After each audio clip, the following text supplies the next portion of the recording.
The world of books is large. Our time on earth is short. Nancy Pearl is here to kickstart your next reading adventure with Book Lust to Go, recommended reading for travelers, vagabonds, and dreamers. And now, here's Nancy. When I think about Australia, which I do fairly frequently because I've been there twice and I've had a wonderful time each trip, I think about a couple of great books. And one of those books is Peter Temple's thriller called The Broken Shore. It's a book set in a suburb of Melbourne, and it brings in all of the Aboriginal history and issues that are still dogging Australia today. For nonfiction, one of the best books that I've ever read is A.B. Facey's A Fortunate Life. And it covers A.B. Facey's life growing up in the outback during most of the 20th century. And despite the fact that he had this really, really horrible childhood, this book is written without one iota of irony. It's just a marvelous look at Australia's history and some of the down and outers that lived there.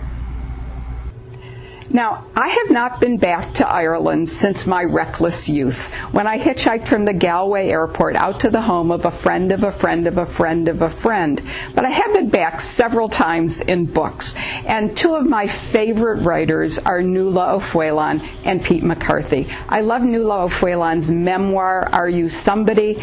And I especially love her novel called My Dream of You. But if you're looking for something that's pure armchair travel and a whole lot of fun, read McCarthy's Bar, A Journey of Discovery Around Ireland, in which the author decides that he's going to find all the bars and drink at all the bars that bear his name.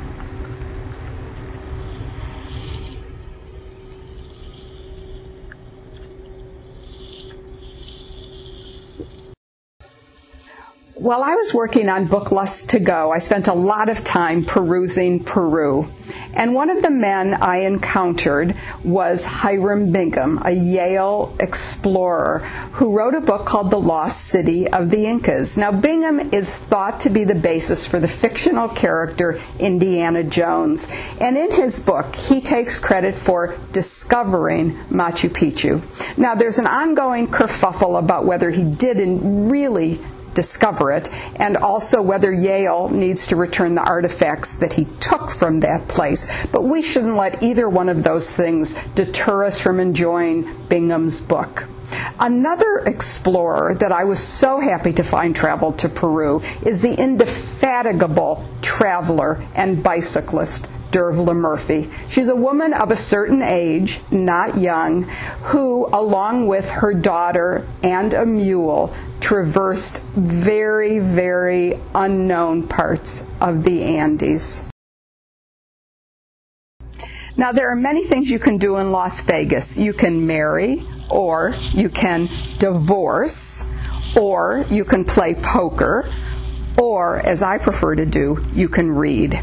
And two of my favorite books about Las Vegas are Charles Bach's Beautiful Children and John D. MacDonald's The Only Girl in the Game. Charles Bach's book, recently published, is so beautifully written that despite the kind of seamy story that it tells and the grunge that it really gives you a picture of, you're carried along by the beauty of the writing.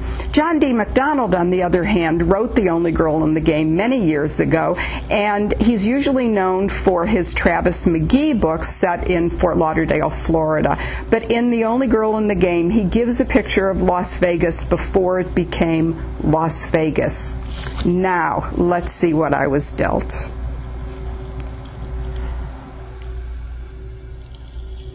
A royal flush.